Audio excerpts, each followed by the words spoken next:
White conservative man took to Twitter and decided to post that there was no white representation during Kendrick Lamar's halftime show. Are you telling me you want diversity?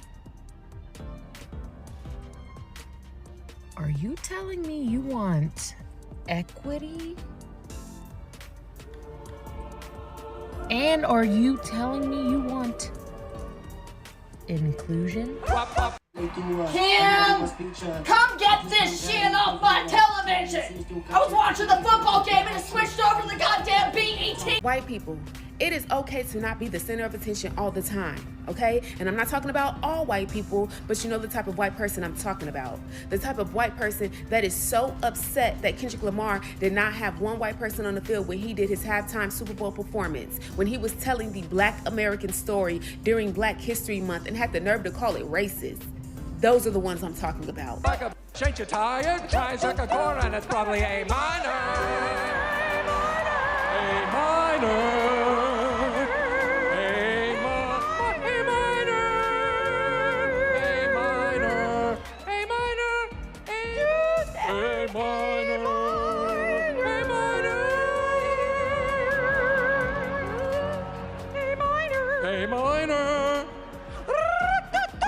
They not like us. They not like us. They not like us. Clearly, Kendrick Lamar's halftime performance went all the way over some people's heads. But what if I were to tell you that was the whole point? Judging by Twitter, the American people need to work on their ability to recognize symbolism. Kendrick Lamar's Super Bowl halftime show was not about Drake. It was about America's blinding obsession with entertainment. I'm going to tell you why. The thing with Kendrick Lamar is the more that you listen, the more that you'll hear. And the more that you watch, the more that you'll see. So I just rewatched the Super Bowl halftime show again, and there's so much shit in this. Let's talk about it. Kendrick Lamar's Super Bowl halftime performance sparked a massive wave of both praise and criticism, marking it as one of the most talked about performances in recent years. On one hand, it was hailed as a revolutionary moment in entertainment, while on the other, it faced backlash from those who saw it as divisive or exclusionary. The crux of the controversy seemed to stem from the absence of white performers on top of the light pole like that. Oh my! Oh my God!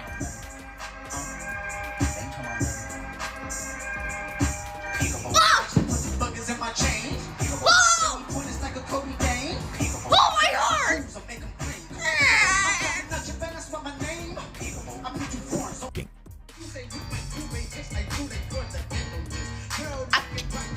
What in the dang dumb hell is he saying? There ain't a single person white up there. Oh, you want the whole month? You got the whole month. There you go. Ain't a single white person up there. See, this is what I told you they're doing. This tells me to be humble one more time. I'm gonna have conniption. Particularly those with more conservative views were quick to voice their disappointment on social media. A particularly notable comment came from a Twitter user, a white conservative, who expressed frustration at the lack of white representation during Kendrick's performance, claiming it was unfair and racist. This sentiment raised important questions about the intersection of race, culture, and representation in modern entertainment, and whether or not it's possible to embrace diversity without excluding any group. However, this criticism misses the larger point of Kendrick's performance, which was never intended to be about racial exclusion. In fact, Kendrick Lamar's Super Bowl halftime show wasn't just an ordinary performance. It was a cultural statement that challenged audiences to rethink what a halftime show could be and what it could represent. Who are you? Mr. Lamar, you've been served. What? By who? My client, Mr. Aubrey Graham. Aubrey? Who the is Aubrey? Oh, sorry, you might know him as Drake. Aubrey. Well, you can tell Mr. Aubrey that I'm going to release this album this year, and it's going to be called Say Drake. I told him that this would happen. The absence of white performers wasn't an oversight or a snub, but rather a deliberate artistic decision to tell a specific story about the American experience, one that has historically marginalized Black voices and cultures. The Super Bowl is a major event that attracts millions of viewers, provided Kendrick with an unprecedented platform to not only showcase his musical talents, but also to speak to the broader cultural issues that shape our society. The performance was, in many ways, a celebration of Black American culture and history. February, the month of the Super Bowl, is also Black History Month, making the timing of Kendrick's performance all the more significant. By focusing exclusively on the Black American experience, Kendrick was able to highlight the So what's Kendrick saying in all this? His performance uses his platform to tell a story about the American culture, and more specifically politics right now, and what we can do to get ourselves out of this hole that we've dug.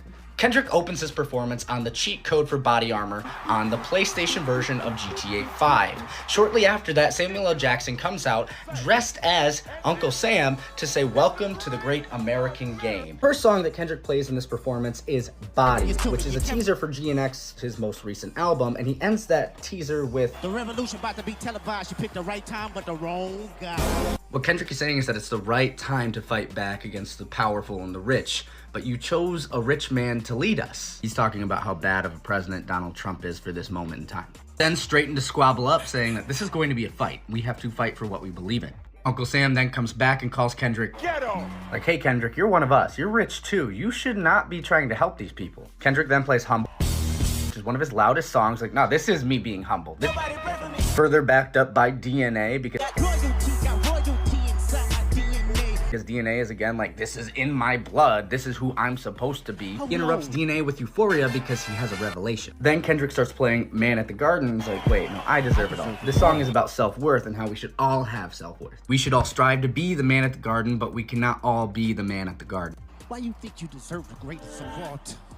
Kendrick performs this with his homies, and Uncle Sam comes out critiquing him on it, saying, "Ah, you son of a bitch, you brought the culture into this. I'm gonna kill one of them now." Deduct one life. Kendrick is fighting a war directly with the establishment, Uncle Sam of America. Peekaboo is where he's fighting back, and then he thinks, okay, what else do we need to do? And he slows it down, seeming like, oh, he's let the establishment win with his slower songs with SZA. Uncle Sam comes out and thanks him. What America wants, nice. So then he plays Not Like Us, because they are not like us, and he's talking about the rich, he's talking about Drake, obviously. He's talking about all these other stuff that's going on around him, but he's talking about the people that have rigged the game against us. Yeah, they tried to rig the game, but you can't fake influence. Then Kendrick offers a solution, and that solution is turn this TV off and march in the streets. This whole performance, in the background, Kendrick has the American flag marching in the streets. America needs to march. As well as 1,000,001 other ways to read this, Kendrick is saying that it's a good time to fight back. And it's gonna be tough, but we need to get out there. We need to put the distraction down and turn the TV off. Struggles, triumphs, and contributions of Black people throughout history, while also drawing attention to the current challenges faced by the community. The lack of white representation on stage was an artistic choice that allowed the performance to be fully immersed in Black culture, providing a space for Black voices to be heard without the pressure of making room for all races. The response to Kendrick Lamar's performance revealed much about how we view representation and diversity in entertainment. Some people mistakenly believed that the performance was divisive, but the reality was that it was a bold declaration of cultural pride. For many Black Americans, the mainstream entertainment industry has often felt like a space where their voices and stories are either ignored or distorted. By taking center stage at such a prominent event, Kendrick reclaimed that space and told his story on his terms. His performance wasn't about excluding others, it was about asserting the importance of elevating voices that have long been silenced. Kendrick Lamar's Super Bowl halftime performance was not just about music. It was a form of social commentary that challenged audiences to think about the issues at play in America today. From the moment the show began, Kendrick set the tone, with powerful imagery, symbolic gestures, and potent lyrics that addressed a wide range of topics, from systemic inequality to the politics of identity. The performance began with a reference to the video game Grand Theft Auto V GTA 5, where Kendrick introduced the cheat code for body armor, setting the stage for what would become a high-stakes, thought-provoking performance. This was a clever way of signaling to the audience that the show wasn't just about entertainment, it was about survival, protection, and resilience in a world that often feels hostile to marginalized communities. As the show continued, the symbolism became even more pronounced. Samuel L. Jackson made an appearance, dressed as Uncle Sam, inviting Kendrick into the Great American Game. This was an obvious reference to the way American politics and power structures have historically excluded black people and other minorities from full participation. Through this symbolism, Kendrick was drawing attention to the way the political system is rigged and how those in power often pretend to invite marginalized communities into the game, while actively working to keep them on the outside. The performance was a stark reminder of the struggles faced by black Americans in trying to navigate a society that often seems stacked against them.